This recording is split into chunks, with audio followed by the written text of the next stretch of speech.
Hello friends, आज आमी पृथ्वीर 7टा वंडार्सर পৰা এটা वंडारले যাম যোনটো হৈছে তাজমহল আৰু ইয়ালে আপোনালোকে যাবলৈ এনেকুৱা ইলেক্ট্ৰিক কাৰ এখন ল'ব লাগিব।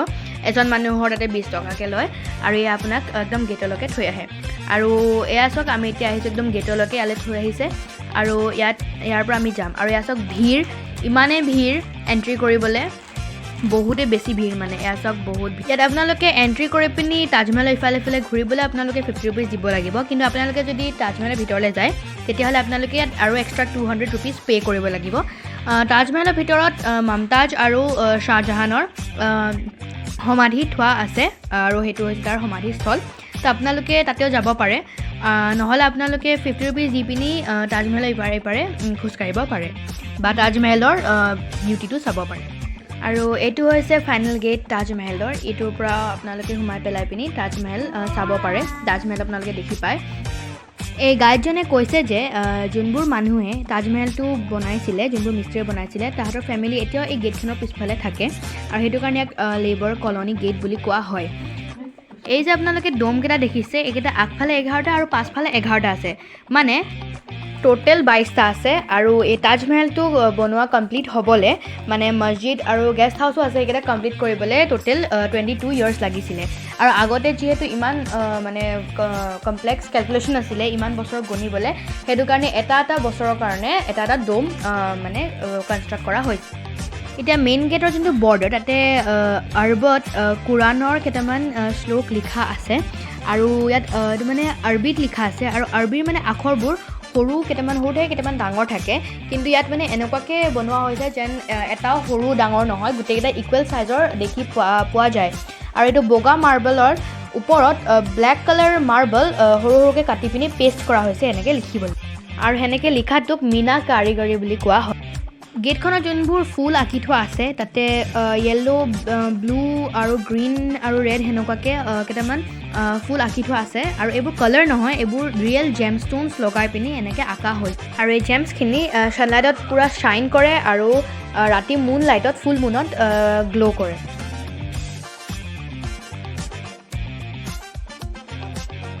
এয়া চাওক, এইটো হৈছে তাজমহলটো আৰু ইয়াত আপোনালোকে বহুত এইটো সৰুকৈ দেখিছে, কিন্তু এইটো আচলতে বহুতেই বেছি ডাঙৰ। মই আপোনালোকক এটা মানে প্ৰমাণ দেখাম বহুত ডাঙৰ বুলি। এয়া চাওক, সেইডোখৰ যে আপোনালোকে যে ধূলিকণা নিচিনা যে কিবা দেখিছে, সেইবোৰ বেলেগ একো নহয়, সেইবোৰ মানুহ হয়। তেতিয়াহ'লে আপোনালোকে ভাবক যে তাজমহলটো আচলতে কিমান ডাঙৰ হ'ব পাৰে।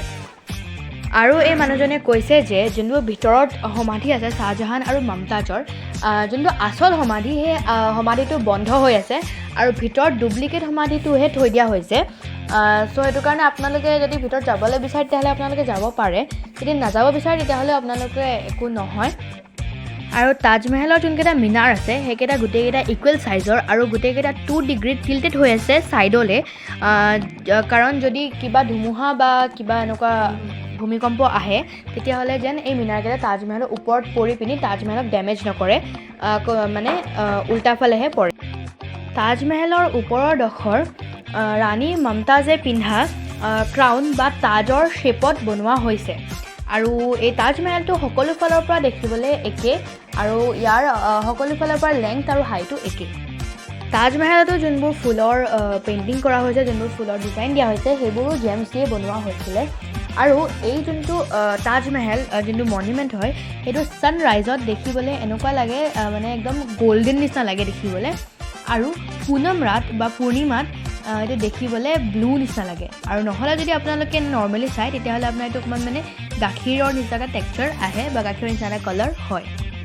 তাজমহল মনুমেণ্টটোক বেলেঞ্চ কৰিবলৈ এফালে বনোৱা হৈছিল মছজিদ আৰু এফালে বনোৱা হৈছিল গেষ্ট হাউচ, আৰু দুটা মছজিদ আৰু গেষ্ট হাউচটো ছেইম ডিজাইন আৰু একদম একে নিচিনা হয় দেখিব। মছজিদৰ ভিতৰত এতিয়াও এভৰি ফ্ৰাইডে নামাজ পঢ়া হয় আৰু সেইটো কাৰণে তাজমহলটো ফ্ৰাইডে দিনাখন বন্ধ হৈ থাকে। আৰু গেষ্ট হাউচটো আগতেও তাতে কোনো নাছিলে আৰু এতিয়াও তাতে কোনো নাথাকে। এই তাজমহলটো মমতাজৰ ডেথৰ পিছত বনোৱা হৈছিলে আৰু এই তাজমহলটো মানে অকল তাজমহলটো বনাবলৈ 17 বছৰ লাগিছিল। আৰু সেই 17 বছৰ মমতাজৰ যোনটো বডি তাক মামি বনাই পিনি থৈ দিয়া হৈছিলে আৰু তাৰপিছত যেতিয়া এই হোৱাইট বিল্ডিংটো মানে তাজমহলটো বনোৱা কমপ্লিট হ'ল তাৰপিছত মমতাজৰ বডিটো ইয়াৰ ভিতৰত শ্বিফ্ট কৰি পিনি ইয়াত মানে মাটিৰ ভিতৰত পুতি দিয়া হৈছিলে আৰু তাৰ পিছত যোনবোৰ এনেকৈ গেষ্ট হাউচ তাহাঁত মছজিদ আৰু ওচৰ পাজৰৰ এই বিল্ডিংবোৰ সেইবোৰ বনাবলৈ 5 বছৰ লাগিছিল তো 17 আৰু 5 বছৰ হৈছিল 22 বছৰ আৰু মই আপোনালোকক আগৰ পৰাই ক'লোঁ 22 বছৰ এইটো গোটেই কমপ্লিটলি বনাবলৈ লাগিছিল তাৰ লগতে এই মানুহজনে আৰু এটা কথা কৈছিল যে চবেই এতিয়া ভাবে বা চবেই এতিয়া এইটো গম পায় যে তাজমহলটো বনোৱা কমপ্লিট হোৱাৰ পিছত যোনবোৰ হাজিৰা কৰা মানুহ আছিলে যোনবোৰ মজদুৰ আছিলে তাহাঁতৰ হাতখন কাটি দিয়া হৈছিলে কিন্তু এইটো আচলতে সঁচা কথা নহয় তাজমহলটো বনোৱা কমপ্লিট হোৱাৰ পিছত যোনটো মেইন মিস্ত্ৰী আছিলে যোনে মানে কমপ্লিট প্লেনিংটো কৰিছিলে তেওঁৰ অকল বুঢ়া আঙুলিটো কাটা হৈছিল যিহেতু আগতে এটা এগ্ৰিমেণ্ট টাইপ এটা চাইন কৰোৱা হৈছিল আৰু আগতে মানে বেছিভাগ মানুহে আঙুলি দিয়ে মানে নিজৰ চাইনটো কৰিছিল সেইটো কাৰণে মানে সেই মেইন কণ্ট্ৰেক্টৰ বা মেইন মানে ডাইৰেক্টৰজনৰ বুঢ়া আঙুলিটোহে কটা হৈছিল